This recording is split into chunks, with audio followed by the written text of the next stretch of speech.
Hi, my name is Sally, and as you can probably tell, I'm an avatar. I work for Pat and Warner, and they run Warner's tree surgery.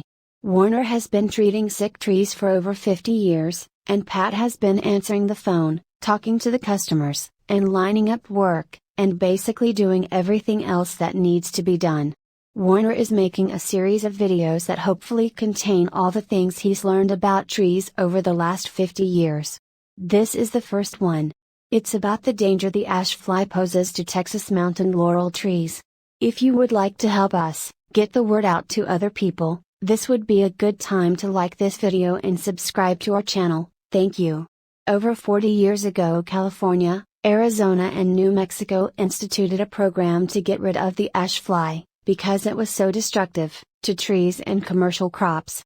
The ash fly basically gets in anything with the leaf, and this tiny insect can completely defoliate at least 40 species of trees. The ash whitefly has a 60-day lifespan, but for 55 days it's an aphid-like creature that is too small to see with the naked eye. The adult winged insects are just barely visible.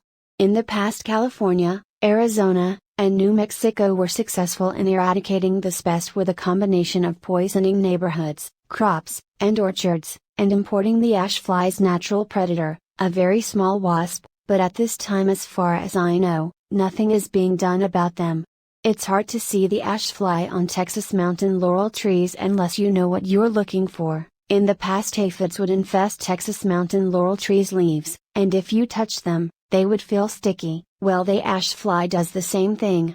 So, if your Texas mountain laurel tree's leaves are sticky and you live in Maricopa County, Arizona, you probably have the ash fly. The difference between the ash fly and the aphids is the ash fly will turn the Texas mountain laurel leaves white, and if you know what you're looking for, before that happens, the top leaves of the Texas mountain laurel tree will look a little weird.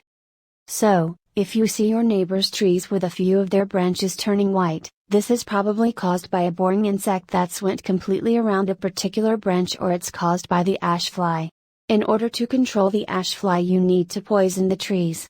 You also need to start fertilizing your trees on a regular basis.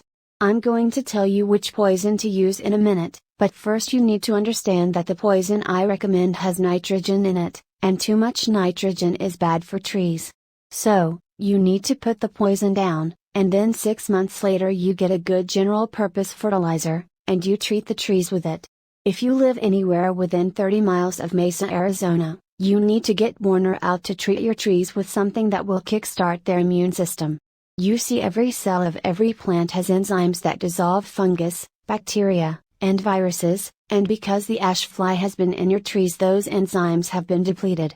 So, Warner needs to inject medicines into the tree that will kickstart the healing process right away. You can protect your trees by treating them with Bio Advanced Tree and Shrub, which you can get at Home Depot. This is a terrible poison, is so bad it was taken off the market for professionals to use, but thanks to some sneaky politicians, it was grandfathered in, so a 10-year-old kid can walk in and buy all he wants. Anyway, if you know it's toxic, you'll be fine, just don't go sticking your hands in it and licking your fingers. If you're careful, and a little bit afraid, it's safe to use. If you use the liquid, you pour the amount you need in a bucket with water, and you put the water down close to the base of the tree, and then you water it in. If you use the powder, you put the powder down close to the base of the tree and then you water it with a sprinkler. If a little dog licks it up before it's dry, it will kill the little dog. So, make sure animals and children are kept away from it until it's dry. You only need to put it down once a year, and in 3 years, if you do it yearly, you will not only get rid of the ash fly, but it will also get rid of all the boring insects in a tree. There's one more thing I need to tell you. Every place in the world where it rains, the water falls off of the trees at the drip line, and because that's where the water falls, that's where the roots, that pick up the micronutrients, develop, and all the instructions you get for the fertilizers, tell you to put the fertilizer out at the drip line. In Maricopa County, Arizona, the roots have developed where the tree has been getting water all its life, and that's where you need to put the fertilizer. So, just ignore the instructions, and do it the way I just told you.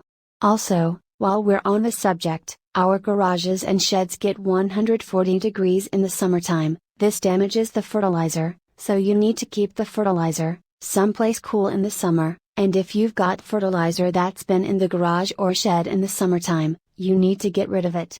Well, that's about it. I hope this helps you with your trees. Please subscribe to this channel and hit like, and if you live within 30 miles of Mesa, Arizona and you want Warner to come out and look at your trees, just give us a call. The number is 480-969-8808. Thanks and goodbye.